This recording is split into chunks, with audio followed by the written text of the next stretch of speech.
Dear students, इस video में हम बात करेंगे टोरॉइड की। तो हमें ये पता होना चाहिए सबसे पहले टोरॉइड है क्या। फिर उसके बाद हम बात करेंगे magnetic field due to current in the toroid की। बेटा, तो टोरॉइड की अगर हम बात करें स्टार्टिंग में, टोरॉइड होता क्या है? That is a hollow circular ring on which a large number of insulated turns of a metallic wire are closely wound। और क्या बोल सकता हूं मैं इसको, और कैसे समझाया जा सकता है? It is an endless solenoid in the form of a ring. कैसे है जरा इसको समझते हैं। यहां पे मैं बनाता हूं, नंबर ऑफ टर्न्स बोला है उसने, तो बेटा इस तरह से ये चीज ध्यान देनी है आपने। ये नंबर ऑफ टर्न्स हैं। अगर मैं यहां पे भी इसको कंटिन्यू करूं रिवर्स डायरेक्शन में, सो ये इस तरह से एंडलेस सोलेनॉइड। ठीक है बेटा, ये जो फॉर्मेशन हुई that is known as the toroid. क्योंकि दो एंड तो मुझे देने पड़ेंगे ना करंट के फ्लो के लिए, एक इनपुट और एक आउटपुट। क्लियर है बेटा? ये चीज़ ध्यान देनी है आपने। और इसको कैसे इमेजिन कर सकते हैं? जैसे टायर के अंदर ट्यूब होती है, ट्यूब में हवा भरो तो ये अंदर वाले दो रिंग्स आ गए। ये जो दो सर्कल दिखाई दे रहे हैं अंदर वाले, वो हो गया इनर पार्ट, और उसके ऊपर हमने क्या किया? कॉइल को वाउंड कर दिया बेटा। ठीक है, ये चीज़ ध्यान देनी है आपने। सो अब हम चलते हैं magnetic field due to current in toroid पे बेटा। क्लियर? हम किसी टोरॉइड में से, मतलब जैसे यहाँ पे करंट फ्लो कराएंगे, तो इस करंट की वजह से जो मैग्नेटिक फील्ड आएगा वो क्या होगा वो देखना है हमें। तो उसके लिए हमें एक और डायग्राम बनाना पड़ेगा। देखते हैं बेटा। सबसे पहले हमने ये एक इमेजिन कर सकते हैं, टायर के अंदर की ट्यूब ली, बिल्कुल इसी तरह से हमने उसकी आउटलाइन की बेटा। ठीक है, इनर आउटर। क्लियर? ये अंदर से होलो है। अब हम क्या करेंगे? तीन डिफरेंट रीजन्स चूज करेंगे। एक तो ये दिस वन, इसमें से इसकी वजह से मैग्नेटिक फील्ड में कंट्रीब्यूशन निकालेंगे। फिर एक इसमें से चूज करेंगे, इसकी वजह से मैग्नेटिक फील्ड में कंट्रीब्यूशन निकालेंगे। और एक फिर सबसे आउटर, क्लियर है, इसकी वजह से मैग्नेटिक फील्ड में कंट्रीब्यूशन निकालेंगे। तो देखते हैं वन बाय वन सभी को कैसे होगा, और सभी को टोटल कर देंगे। We will be getting the total magnetic field due to current in the toroid. So we have drawn three circular amperian loops, 1 2 and 3 dotted line से दिखाया गया है बेटा, जिनकी रेडियाई क्या है? इसकी R1 है, इसकी R2 है, और इसकी क्या है? R3 बेटा। These loops are to be traversed in clockwise direction. देख सकते हैं आप, एरोज लगाए हुए हैं, तीनों पे ही क्लॉकवाइज डायरेक्शन है। ठीक है बेटा, ये चीज़ ध्यान देनी है आपने। और इसको रिप्रेजेंट किया गया डॉटेड लाइन से।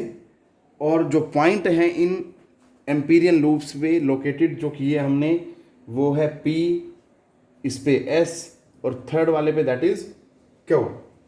अब ध्यान क्या देना बेटा, देखो जरा वो क्या कहता है। जो circular area bounded by loops 2 and 3 both cut the toroid, दोनों ही टोरॉइड को कट करते हैं। क्लियर है? Each turn of current carrying wire is cut once by the loop 2 and twice by the loop 3। मतलब जो भी इसके ऊपर ऐसे वायर वाउंड है ऐसे इस तरह से, उसको लूप 3 जो है 2 बार काटता है हर एक टर्न को, और लूप 2 जो है वो एक बार काटता है बेटा। क्लियर? अब हमें क्या करना है?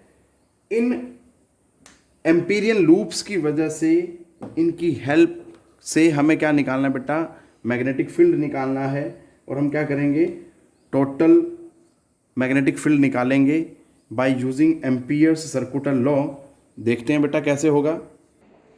तो देखो बेटा, लाइन इंटीग्रल लूप 1 के लिए मैग्नेटिक फील्ड का, तो बेटा जी लूप है तो इसलिए क्लोज्ड बनाया, उसके मैग्नेटिक फील्ड को B1 बोला।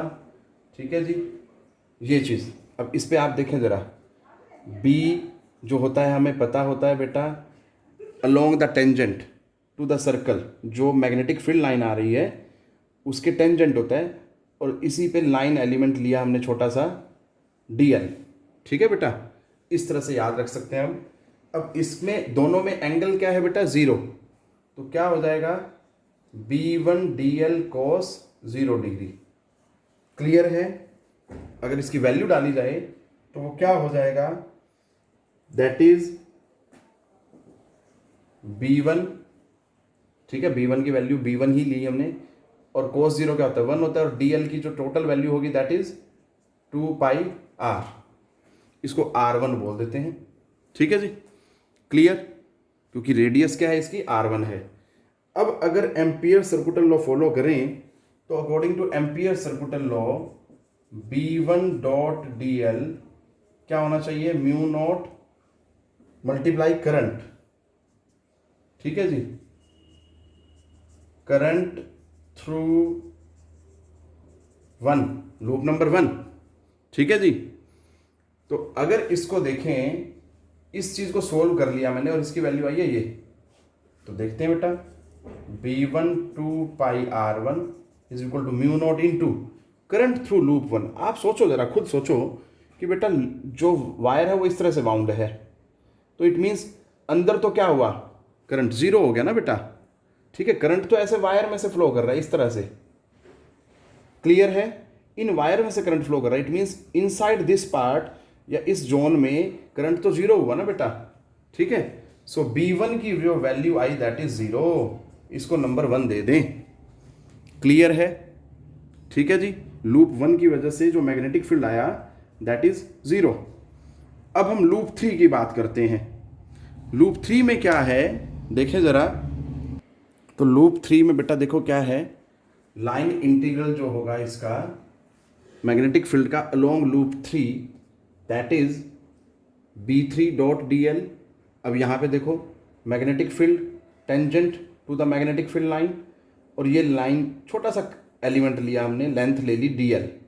क्लियर है? दोनों सेम डायरेक्शन में चल रहे हैं, एंगल क्या आएगा, जीरो आएगा।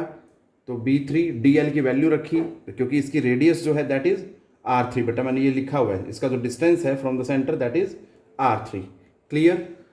तो अब जो है एम्पियर सर्कुटल लॉ को अगर अप्लाई करें, line integral of magnetic field over the closed loop that is equal to mu naught times into current through the loop 3।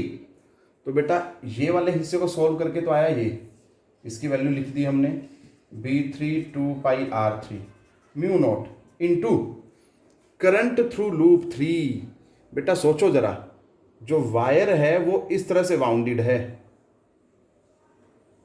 ठीक है, बहुत गौर से देखें तो इट मीन्स आउटसाइड जो है ये बहुत क्लोज है। आपको ये जो गैप दिख रहा है ये जान के बनाया गया है क्योंकि 3D में है, actually there is no gap, both surface को टच करते जा रही है। ठीक है जी, आपने ये गैप को इग्नोर करना है, ये जो गैप दिख रहा है आपको इसमें और यहाँ पे, तो इट मीन्स करंट जो है आउटसाइड जो होगा वो क्या होगा बेटा, जीरो होगा। इट मीन्स लूप 3 में तो करंट है ही नहीं, जीरो। सो क्या आ जाएगा यहाँ से, B3 अगेन जीरो, इसको नंबर दे देते हैं 2।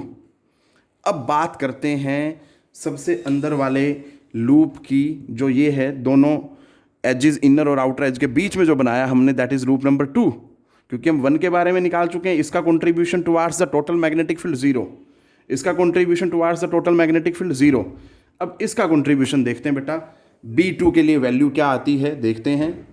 अब हमें देखना है लूप 2 के लिए। लूप 2 ये रहा बेटा। अब इसमें क्योंकि करंट जो ऐसे जा रहा है, ठीक है बेटा, तो मैग्नेटिक फील्ड जो होगा उसकी जो डायरेक्शन होगी that is tangent to the amperian loop. ये B3 है और यहीं पे हमने क्या लिया, लेंथ एलिमेंट चूज की। ठीक है बेटा, अब दोनों के बीच में एंगल यहाँ भी क्या है, दैट इज जीरो, ये बेसिकली B2 है। ठीक है बेटा, it is not B3, that is B2।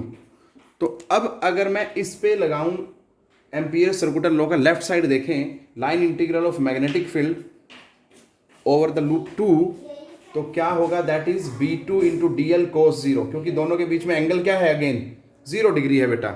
सो यहाँ पे सोल्व करने पे क्या आ गया, दैट इज B2 DL की जो वैल्यू आई हमारे पास दैट इज B2 DL है 2 पाई R2। ये वैल्यू आ गई बेटा, ठीक है जी, क्योंकि cos 0 1 होता है, लेंथ क्या है इसकी 2πr2। क्लियर है। अब अगर मैं एम्पियर सर्कुलर लॉ कंप्लीट लगाऊं तो क्या कहता है वो कि भैया line integral of magnetic field over the complete loop, that is second one, mu naught times current through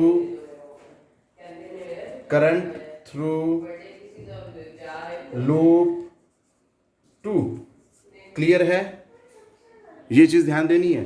अब देखो इस चीज को तो सॉल्व कर लिया बेटा, ये आया, मैं यहीं पे स्टार्टिंग से लिखता चल रहा हूं, दिस वन म्यू नॉट। अब करंट थ्रू लूप 2 है बेटा, अब लूप 2 में जो करंट है दैट इज आई, बट जरा ध्यान से देखें बेटा, यहां पे ये देखो कितने नंबर ऑफ टर्न्स हैं, और वो हमने माना है कि per unit length number of turns जो हैं दैट इज स्मॉल n, और टोटल जो लेंथ है वो क्या है दैट इज 2πr2 इस पूरे एम्पीरियन लूप की। तो क्या बन जाएगा, that is n number of turns, that is length of each turn into I current flowing through each turn. Clear है, ऐसे ध्यान देना है आपने। तो ये बेटा ये बातें याद रखोगे तभी हो पाएगा। अब इसको सॉल्व करते हैं, 2πr2 से 2πr2 कैंसिल, सो B2 की जो वैल्यू आई that is mu naught N I. ठीक है बेटा, इसको नंबर दे देते हैं 3। अब जरा ध्यान से देखें, मैंने फर्स्ट एम्पीरियन लूप की वजह से मैग्नेटिक फील्ड निकाला दैट इज 0, फिर थर्ड एम्पीरियन लूप की वजह से निकाला दैट इज अगेन 0, अब सेकंड की वजह से निकाला दैट इज दिस। तो हमने अलग अलग एम्पीरियन लूप का कंट्रीब्यूशन देखा towards the total magnetic field. Clear है, तो उसमें हमने क्या पाया कि फर्स्ट जो अंदर वाला लूप है और जो सबसे बाहर वाला थर्ड जो लूप है, यहाँ मैं अगर बनाना चाहूँ तो बना देते हैं। लो जी, इसका कंट्रीब्यूशन और इसका कंट्रीब्यूशन नहीं है, सिर्फ only this is contributing towards the total magnetic field. So total magnetic field जो B होगा that is equal to B1 plus B2 plus B3। क्या आता है देखते हैं, 1 2 और 3 को ऐड करते हैं। सो बेटा देखो, B is equal to B1 plus B2 plus B3। B1 का कॉन्ट्रीब्यूशन क्या है 0, B2 का क्या है that is mu naught N I, और B3 का क्या है that is again 0। So overall total magnetic field जो है ड्यू टू दिस टोरॉइड जिसमें से करंट फ्लो हो रहा है आई, उसकी वजह से जो आया that is this one. So this is our final result बेटा, जो हमें याद रखना है। I hope you all will be understanding these topics बेटा। बहुत ध्यान से पढ़ना है आपने, अगर आप ध्यान से पढ़ेंगे only then you will be able to understand these. Take care, पढ़ते रहें,